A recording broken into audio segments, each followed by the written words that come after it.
No, I've got no food for you, unfortunately. I've got an Ian Allen book. That's a Shed Directory book, that is.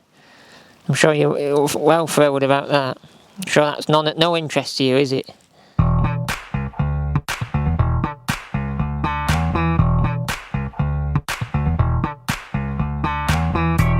Oh, didn't see it there. It's Thomas Edward, that's me, that is. And I'm in Buxton in Derbyshire. So what did it say in here then? So it says Maidley. And one of my favourite names that the Buxton lads use is Shonkadonka. If you know what disused railway stuff looks like, trees always grow on old railway lines. I can hear a whine of I think it's a class 66 coming. I think we've arrived on the original 9L shed number of the Buxton steam shed, because there's 2 rails in a concrete base.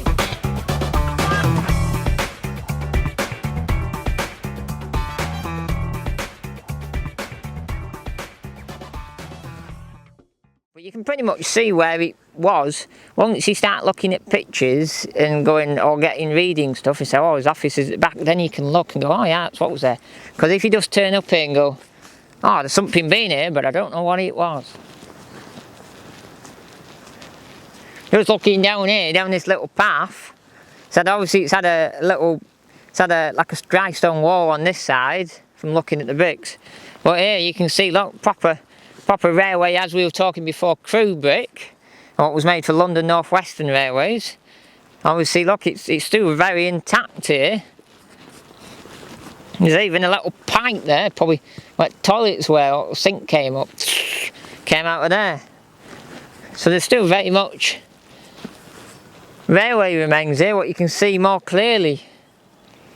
And it's 2, 3, 4, 5, 6, 7, 8, 9, 10, 11, 12, 13 layers up.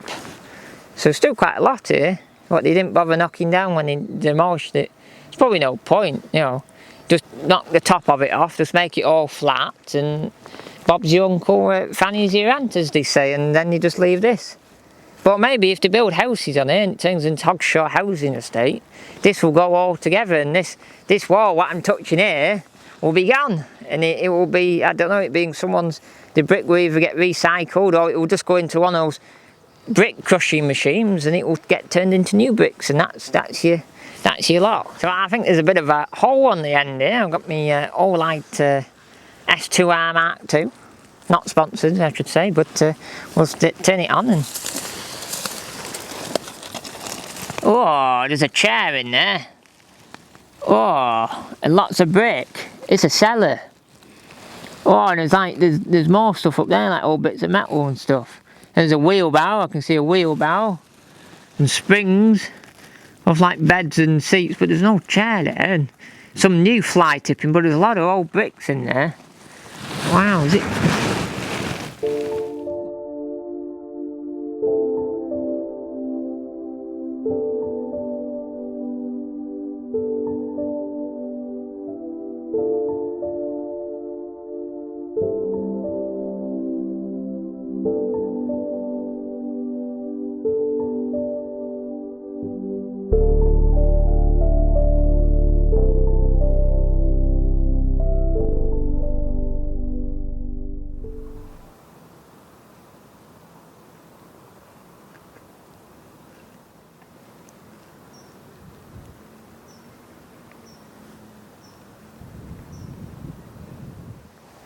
So I'm going to go and walk down the side of where the shed would have been, on the outside, obviously where there was an outside sort of siding around it. It's probably a bit into there really, where the new sort of sidings are.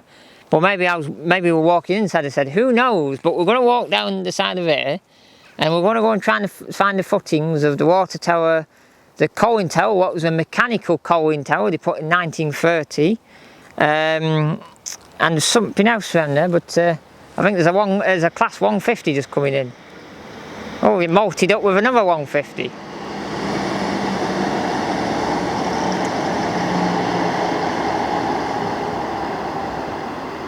You know, they got rid of all the uproar about getting rid of paces. There's some fans out there, or bashers, who will be having uproar about getting them withdrawn in a few years' time, because it's probably sort of last sort of region round Buxton that they you get to see class 150s, because up our way we only got 156s and 158s, and maybe the odd 153, but 150s you don't see them that often. So one day there'll be loads of groups and people saying, oh, let's buy them for 25 grand and put them on a preserved railway. So we'll be riding round on them in 20 years time on preserved railway.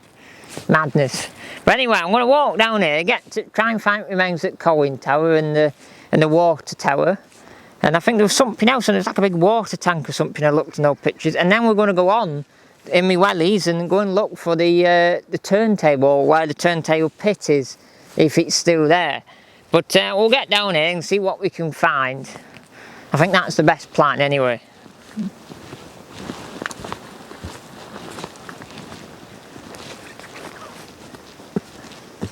Look at this. There's obviously lots of brick everywhere down here, like it's piled it up. But look at this. There you go, a bit of cast iron there. Which I think is this is a track pin, or it would have been in sleeper, like that. And there would have been flat bottom rail here, and there'd be a flange, because obviously the rail goes like that, and it'd sit on there, on flange, and hold it down. Pretty cool, isn't it? That's from 1960s Buxton steam shed. What, it might have been here since 1892, maybe, but maybe not, maybe 1930s, maybe 20s.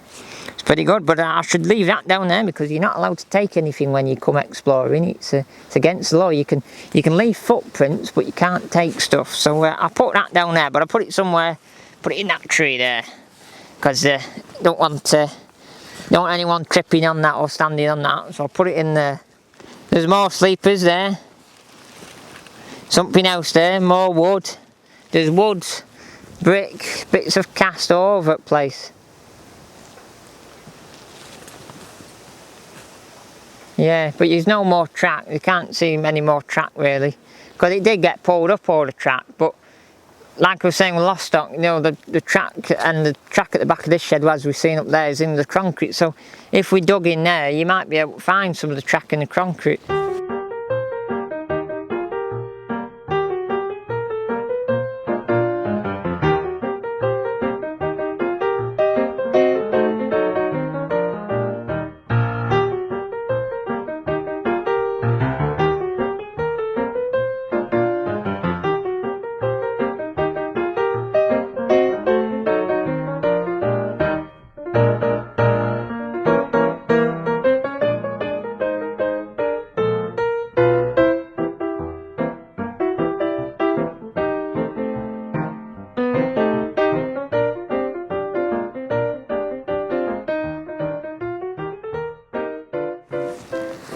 So you can see behind me there's two bridges up there what came down off Brown Edge Road, what we walked down before. But when we were in the mix of all those trees, I was talking about some of the trees were higher than the saplings at the front, and I was explaining then that maybe where the trees are higher, that's where the shed ended, and then when it went into all these saplings here, this was just the yards down here. And clearly we come out down here and you look back, and it's like the trees have formed the outline of the old shed, and then little saplings and little trees at the front are like the yard, what are just growing up. So I think we can, I think, properly say that I think I was right in saying that those tall trees are actually the end of the shed. And you can actually see it's really good. The trees have sort of reformed a nature shed 50 odd so years later. So there you go, you can see it. Quite interesting, isn't it, that? Oh, there's some brick there. Oh, and more brick. There's something there. There's bits of stuff around here. And oh, look here, in front of cameras, even more here. And a manhole cover. Now, from looking at maps, oh, there's something over here as well. Look, there's more. More bricks. So looking on maps, and you can overlay the old maps, the old survey maps, onto new satellite now in the 21st century. What's dead useful when you're looking at stuff like this. You can overlay the maps.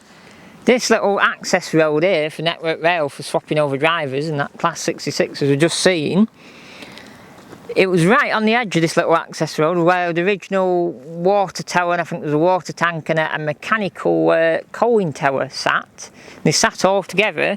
Was on here, and as you can see there's lots of evidence of brick buildings, and I think the water tank building was brick and the coaling tower would have been concrete, but there is some concrete over here. Look, bits of concrete in here. These are more stone, but when I was over here there was bits of concrete. I did see it before. There is bits of stone, but there is concrete lying underneath here, but there's brick everywhere. And it sort of sat in, and the lines came here and went to the shed up there, and at later date in those big trees even more sidings went off. It's quite a big yard this.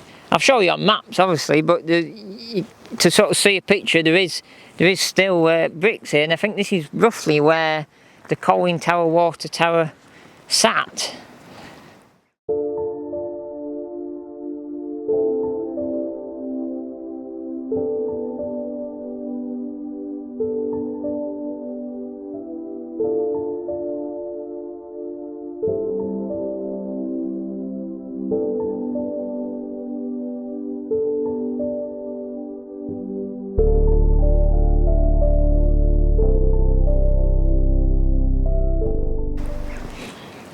Probably this is probably where coaling towers, all this white limestone brick, but they're normally concrete, but these are proper brick sort of foundations here, proper foundations.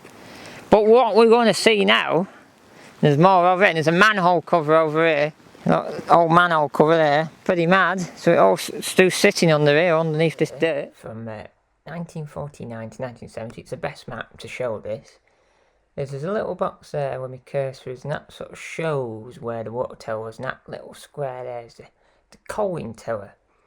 Now if I bring this fader back and bring it into the modern world, into an aerial view, you can just see the box there is roughly where I'm stood on that little driveway comes in where Network Rail guys come in and park the vans, so it's just on the edge.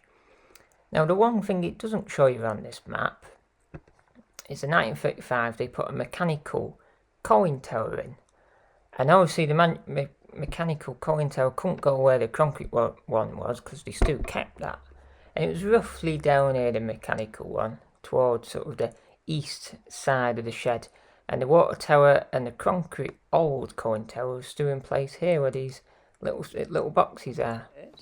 What we're going to see now is we're going to try and see. We had a bit of a scout and we couldn't see much, but I've got my wellies on now, so we might have a poke. In those bushes there, just before it drops off into the playing field down there, was roughly where the turntable was for the London North Western shed. And it was in there, and there's an old picture somewhere of when they ripped all the track up in '68, and this turntable's still sitting here, and obviously there's no trees here then, and there's hardly any houses in the background, and it's just all field and moorland. It looks like it's in the middle of nowhere.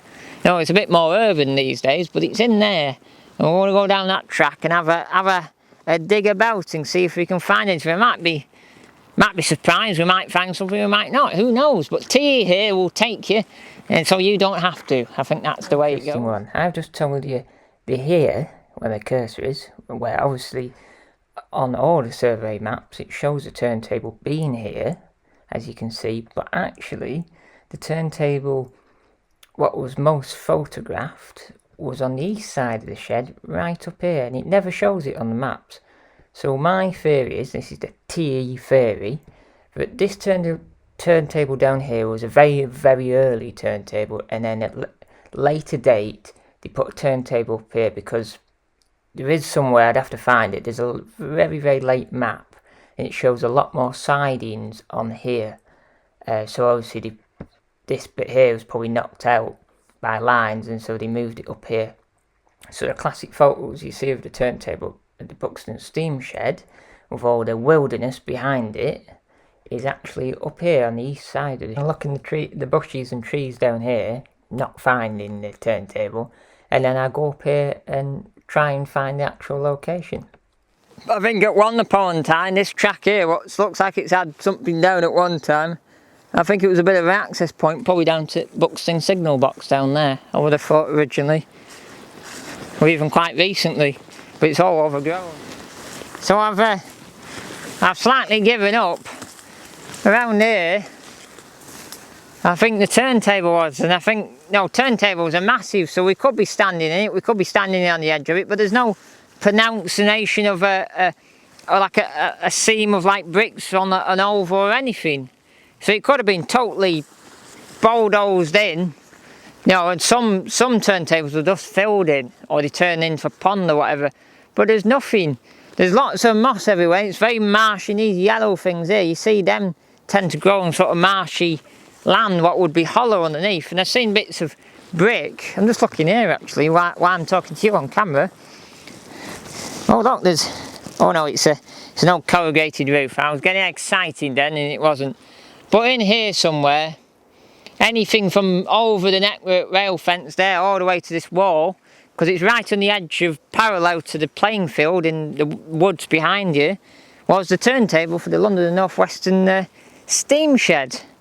There could be a massive pit underneath here somewhere, but you don't know because it's all being filled in and demolished and it's gone. You know, unless you really dug and probably went, if you really dug down and you went, oh actually no, there is a pit in here, but it's 4 layers of nature. So after that, after not finding the turntable, we went back to plans and I dug out a bit of, actually a photo I had in my bag of a book we found. It was a Buxton to Ashbourne book, and it had a printout of a signal diagram and all the points, and on it had the other location of the turntable. So we dug it out. We never really noticed it before. We looked at it and went, oh yeah. So you'll see on camera now me looking at it, and then we'll go and try and find the other location of the turntable. So for the next section, when I go and look for the second turntable, for some reason the mic didn't play ball. It was either not plugged in or it just decided it was having a bad day pretty much.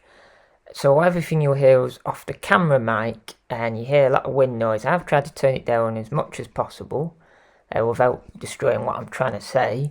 But later on the sound does come back and you'll hear a clearer sound. But just for this turntable bit, it's not as clear as you've heard. Right, so cameraman's got fed up of carrying the bag. Pulsar, not sponsored by Pulsar, that's the TE bag. And I put the gloves on because up in Peak District, and High Peak I should say, weather's it's different every 5 minutes pretty much. It can be nice and sunny 1 minute and then the next minute it can be snowing. So I've put my gloves on, and out my bag I've got me map. It's an old signal sort of diagram, what I found in a Buxton to Ashbourne book. And we're going to find, I can't really point, but I'm going to find this turntable here. What's on looking up there is on the right side of the shed. And in old photo, the turntable looked like it was in the middle of nowhere, and it was very desolate, and it only had one line going into the turntable just to spin engine rings around. It wasn't like a turntable you had on like a shed where it'd have different roads. It only had one road into it, and you spin it round and pull it off.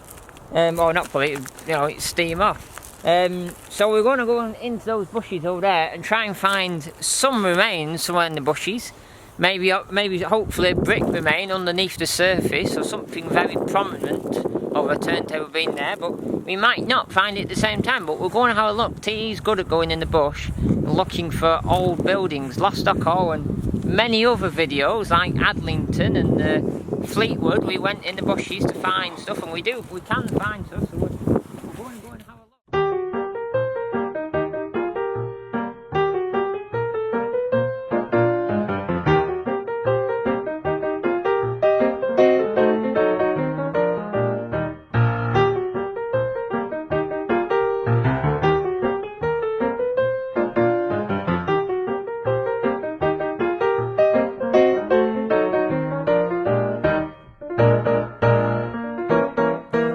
Side of the shed, that's over there in those trees, and looking at my map here, there's a few sidings between the shed and the turntable. The turntable's way out on its own there on the edge of the sidings. So So I think we've got to go right into there. Luckily I've got my wellies on and cameraman's got some good boots on. So it's all proper footwear with Thomas Edward crew. And if we fall into a big hole we might find it, or we might not. Who knows? Well, go on, let's get in there and see what we can find.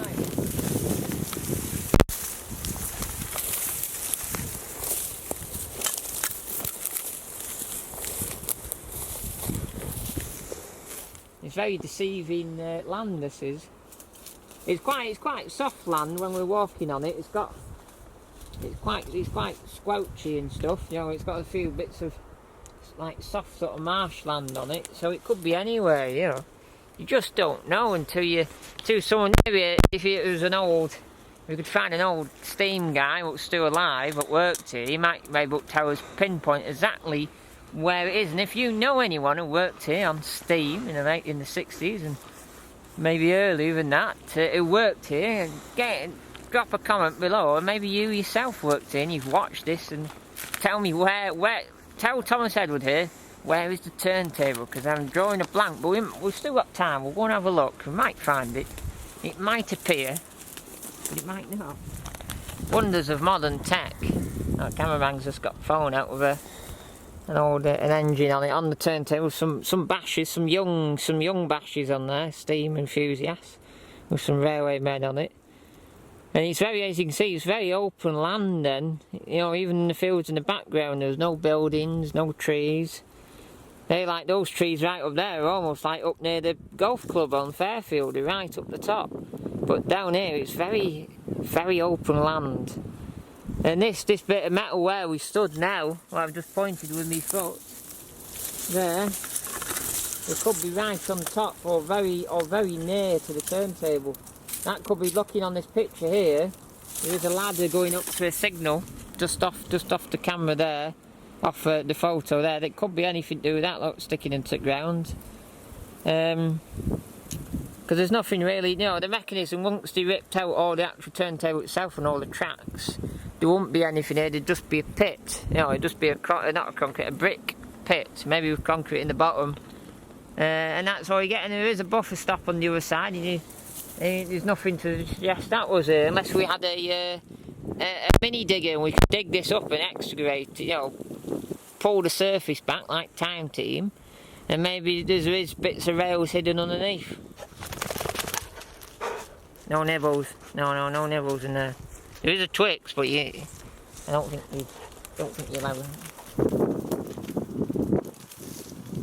I think in the 1970s, when this was getting demolished, we would have had stray dogs back then, you know. But now we have a lot of different owners coming up. I can hear them shouting it.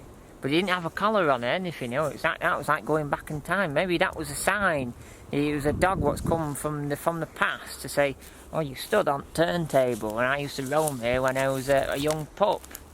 You know, it could be that. So, me and the cameraman were wandering back down the yard, and we got to the edge of the banking and went, "Oh, look at that down there." So I've just come over there when I was trying to look for the turntable pit. When the cameraman were just talking things, but a lot of this banking here, it's like it's all been pushed off, bulldozed off. And as we were looking, say, oh, it's all been bulldozed down there. Down there, there's a big bit of stone with a chair on it, you know, what holds the rails. A chair down there and a big stone. So I'm going to try and clamber down and take a better look at it and get a better look on film. Because that could be something to do with the turntable. And there's a few other little bits around here knocking about. What could be anything. Oh, this is like a big bottle dump almost, but it's a railway dump. You know, they've pushed it all down the side. Because this could have gone a lot further out when the yard was here. And then it's either eroded away or they've just pushed it away, and it's all gone down there. So we'll go and look at that. But there, it's an old chair off the railway. You know, that could be. You know, they don't normally put chairs on big solid stone like that. You know, it's normally on sleepers or like, you know, bigger surfaces, you know, in a shed. That could be something where it was like a join on from the land onto the turntable, or the very edge of the turntable. Like I was saying before on camera, that at the back of the turntable there was a buffer stop, and this could have been up near there, and it's just been unearthed and chucked down here. And then, you know, looking at the bottles and everything around camera, you know, a tip, and that's why the turntable's being filled in, because it's full of rubbish and old bits of glassware and tinware. What's filled it in? You know, this is just a big dump. Super D, and this is an actual picture of the turntable, and behind the engine, those fields and hills, is the hills of Fairfield Hill.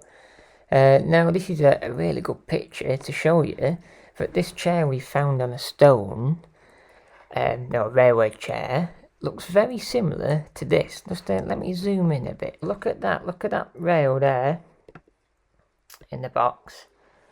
There's a chair, and it's quite a big chair, and it's on a stone. Now the chair next to it here is on a wooden, on a sleeper. So I think what I'm standing there and talking about is one of them, is a railway chair on the edge of the turntable, either on this side or on the other side where it had the buffer stops. Now, because this turntable was an engine to turn engines round, but not to go off on different roads. Like, you know, some turntables you have in front of a shed and the different roads, and you go into shed, you know, and different, you know, you can you go in different directions off it. But this turntable's mainly you go on, you turn the engine round, so you can go out the shed front ways rather than back ways. It's unearthed, you know. This could have been under earth for a long time, and then it's come out, and as you can see, I think people have been digging for bottles here, because it's quite dug up in places. So there's people having a bit of fun here to find some rare gems hidden under the undergrowth.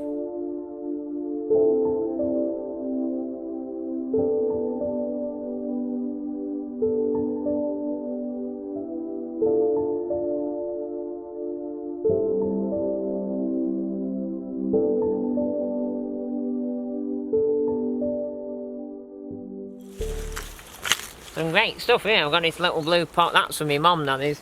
Take her something back. Always take your mum something back like that there.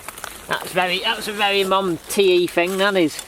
That, but it may be too big to take back. She smashes them up and puts them in clear glass so you can look at them. It's like beachcombing, you know. It's a plate.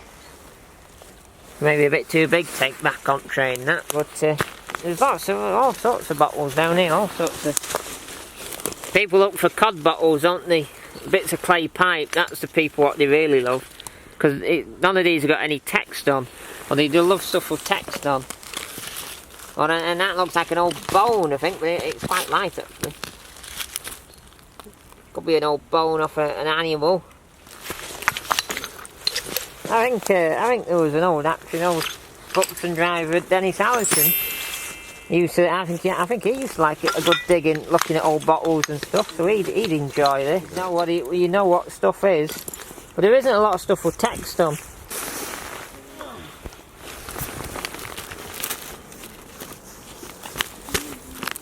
Oh, look at that. That's what it says.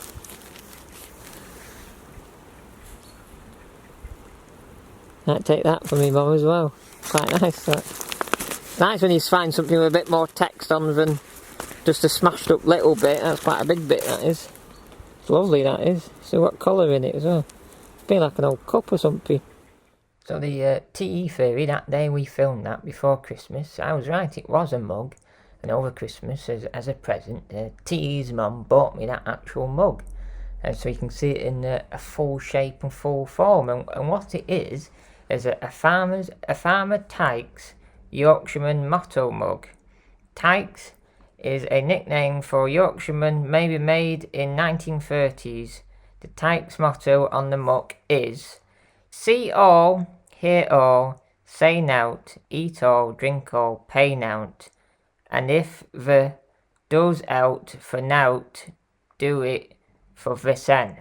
So it was maybe bought for Yorkshireman exiled in Buxton. The word vesen, Grandad's word, though he wasn't a Yorkshireman, he was a Cheshire born and bred man. Well, start me at 100. 100 for a start, anyone? 100 I'm bid. 100 I'm bid.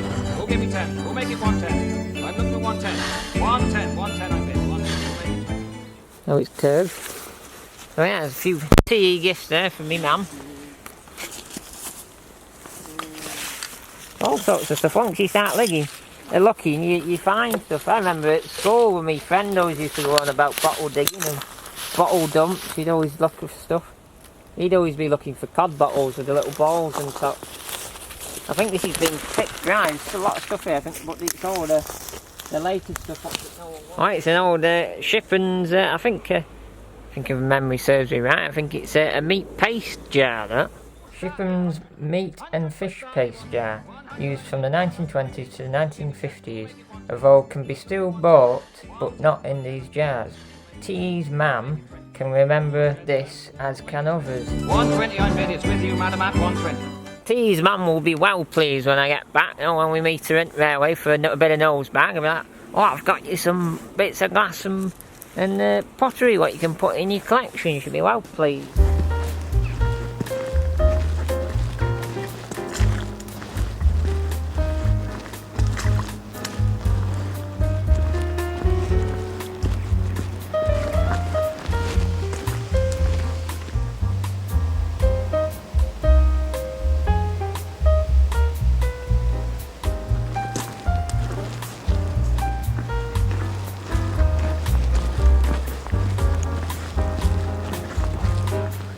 So I just walked down there and looked out the corner and it says Hogshaw there, that road. So that was the road we were on before. Now, and it said on my Shed Directory book, just before the railway overbridge into Hogshaw Villas Road, turn left almost immediately into an opening. Go through the gate at the end and turn right along a cinder path. So we went through that opening and we sort of drew a blank. But there, the back of the house is there. And I would have thought through these bushes here is that little cinder path what would have come round the back of those houses and into this land and up into the old railway yard up there where I've just walked down from. And all of this area is Hogshaw. So I think we didn't draw a blank up in that corner, we were very close, but it's just a modern world, everything's been built on and these little garages have popped up in. I think there's garages there's old bits of paving where they've been. And all the trees have grown up, and obviously because there's no yard up here, they don't need a cinder path or anything up here because everyone walks through here and into the park and there's a playing field up there, so it's just pretty much been overgrown and built on. So we found a whole route from the London North Western station near the Midland station where we started from, and we looked down the goods yard. We didn't quite get down goods yard because the building on it now, so you couldn't get down there. But we went through Charles Street and up Lightwood Road and stuff, and then to Hogshaw Villas Road, and we're nearly there, but we just missed this bit out and the goods yard. But I think we've walked the whole route. But I think the route I made, where we went up Brown Edge Road up the back and came down that footpath over the bridges, was the best bet because you could come down that height and sort of visualise where the shed was. It was very good. So I think I've almost followed the full circuit in my 1965 Shed Directory by Ian Allen. Now I'm going to walk back down there and up through Hogshaw and then tick it off my map and say, oh, I've done that loop. And looked at Buxton Shed, and then we're going to get back down to show you another shed what also got demolished but not too long ago.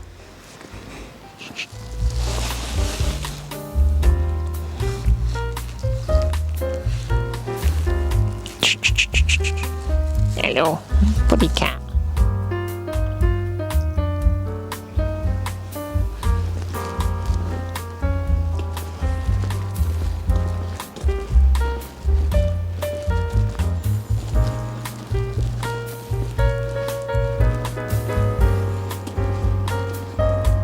So I just walked out at Hogshaw Villas Road, so we've done the full loop, and I'm not going to walk back down there, Lightwood Road, and then go up Charles Street again. I'm going to go up here underneath the railway bridges and turn up a little footpath that will take us to the shed I was telling you about, what got demolished not too long ago.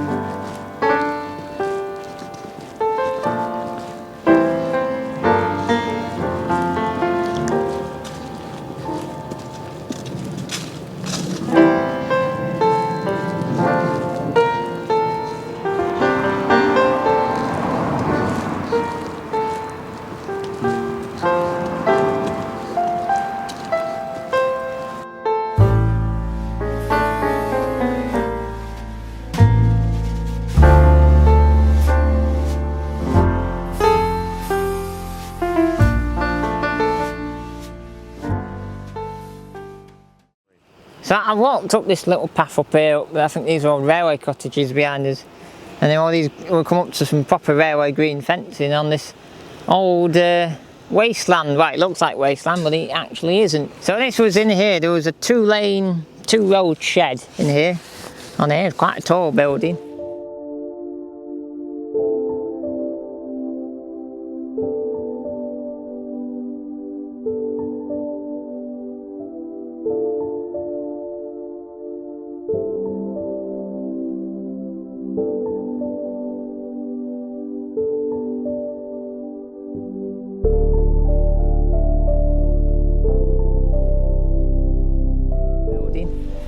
And this shed here was opened 56, 57 for DMUs, passenger DMUs.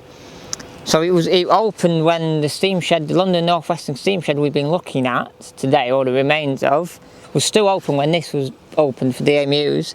So when they shut it, and as soon as it shut, they ripped all the tracks up. They were a bit short-sighted and didn't realise where we're going to put the diesels, you know, because obviously steam went and diesels arrived, and right, oh, we haven't really got anywhere to put them. So the diesels slowly were put in the sidings here at the station and along this shed, and slowly creeped into this shed. So it ended up going from a DMU shed into a Buxton depot for diesels.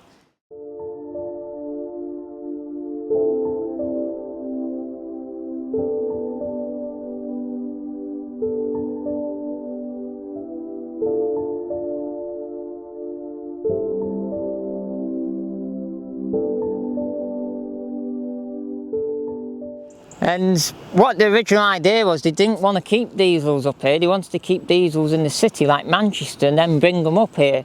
But the big companies up here, the big limestone companies and the cement works and places like that, said no, we've got to have the engines up here near our factories and quarries with the men up here. So they had to put, eventually the diesels went in here and this ended up in the diesel shed, and that's how it sort of happened. So in the probably when steam went, they sort of started up here around Buxton with class 25s and peaks, class 44s and 45s and stuff like that.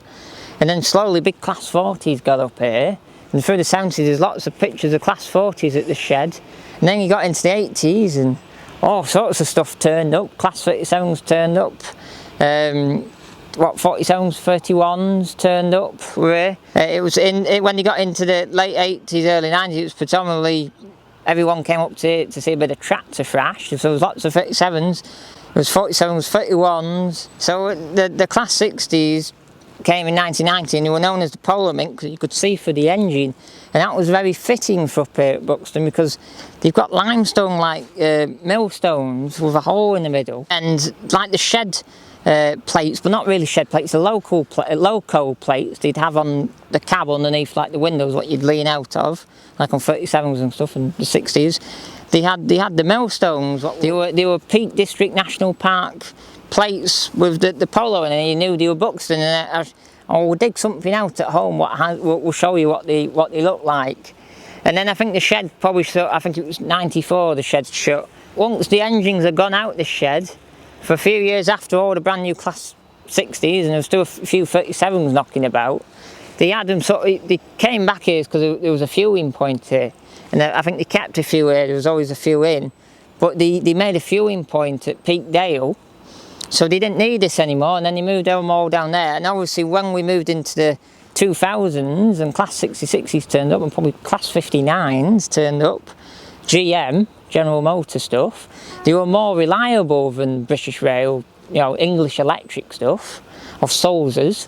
So they either send them back to the factory, or a man would come out in a van, a fitter's van, and fix it on the site. So they didn't need a depot to look at engines and have proper shed crew, what would know, they'd have fitters what would, you know, work on them, but they didn't need that then, and that's when it sort of all moved. And then this shed lasted all the way up to I think 2016. And then it got demolished, and there's actually on the station at Buxton, there's a big like metal person made out of all the stuff out in the shed in here, what they found on the floor, and I think Alexi Sale opened it.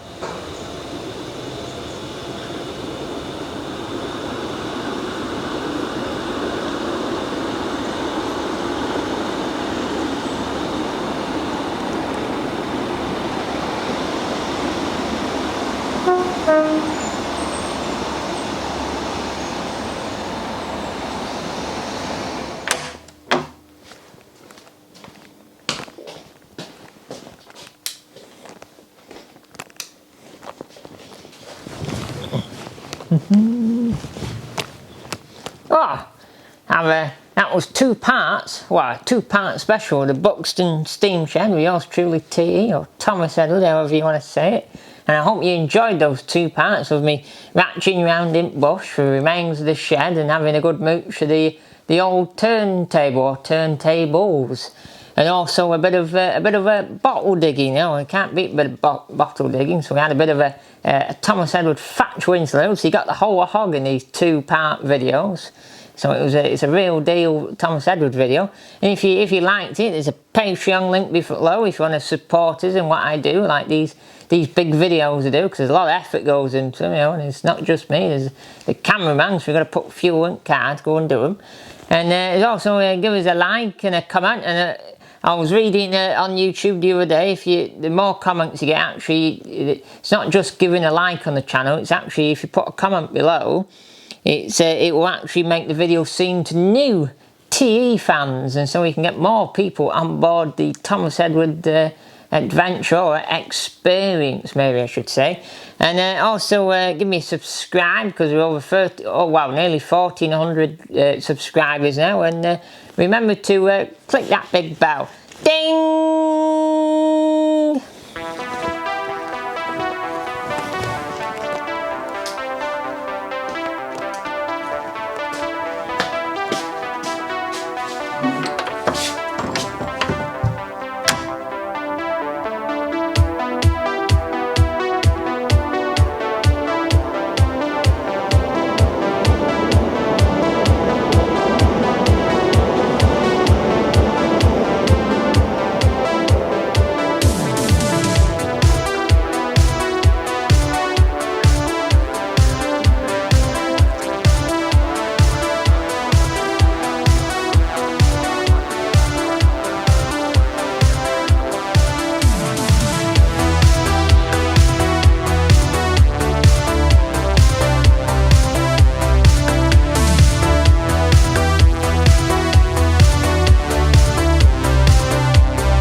Hello, buddy cat.